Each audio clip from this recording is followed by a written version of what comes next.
อันนี้ก็คือโหมดใหม่ซึ่งว่าโหมดนี้มันเป็นโหมดที่ให้เฮาเล่น3คนต่อ3คนนี่เนาะค่อยจะลองเข้ามาเบิ่งนะว่ามีหยังแหน่รายละเอียดติ้งเข้ามาตอนเข้าเกมเขาก็จะกะเกี่ยมการเอิ้นว่าอัพเอมเบมนี่เห็นบ่ก็จะมีวงพร้อมผู้ใดอยู่นอกวงก็จะถูกกินเนาะอันนี้จะเป็นหลอดพลังของทีมขอกดไปก่อนก็แล้วกันฮีโร่33นี่ค่อยคิดว่าน่าจะเอาตัวที่แบบว่ายืดทนดูดเลือดแห้งๆตัวหนึ่งเนาะคอยก็คิดว่าน่าจะเล่นมาทิศว่ะบ่ไหวว่ะคอยรู้สึกว่าจะเล่นจูเลียนว่ะมาเอาจูเลียนนี่แหละคอยว่าน่าจะทนเติบดูโอ้เสียดายมันเลือกอัน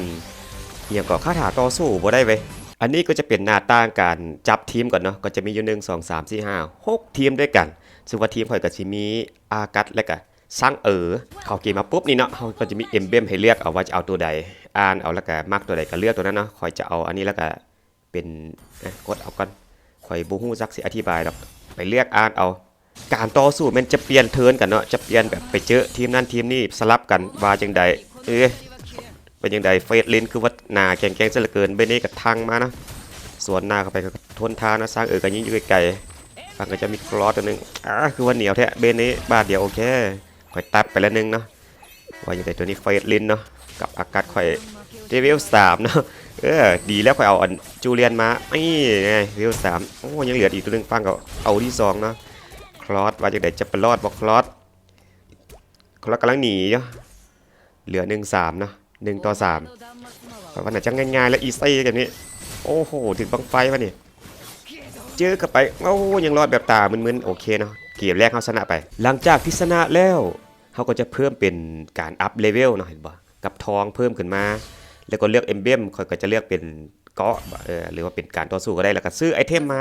ใส่ขึ้น1เลเวลเท่านั้นเป็นเลเวล4ตอนนี้เขาก็ไล่เก็บอลิสเนาะเขาบอกว่าแห้งซะเหลือเกินอลิสนี่1 3ยังทนเนาะเห็นบ่ทั้งข้างก็จะมีวงแดงๆบีบเข้ามาเนาะถ้าเขาสามารถพักคู่ต่อสู้ออกไปนอกนั้นก็จะเสียเลือดออกไปว่าอย่างไรอลิสคือทนแท้เขาก็กดเบสิกไปนะเพราะว่าเลเวลยังน้อยอยู่ก็เลยคอยโอเคคอยชนะไปนี่เห็นป่ะเราก็จะเพิ่มเห็นป่ะเพิ่มเลเวลแล้วก็เติมเอ็มเบมแล้วก็ได้ทองพร้อมโม่สิซื้อไอเทมอีกสินึงบ่โอ้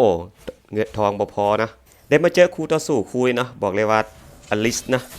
อลิสบ่นี่เห็นบ่2 ต่อ 2เนาะอาการเขากันไล่ตุ๋ยเนาะ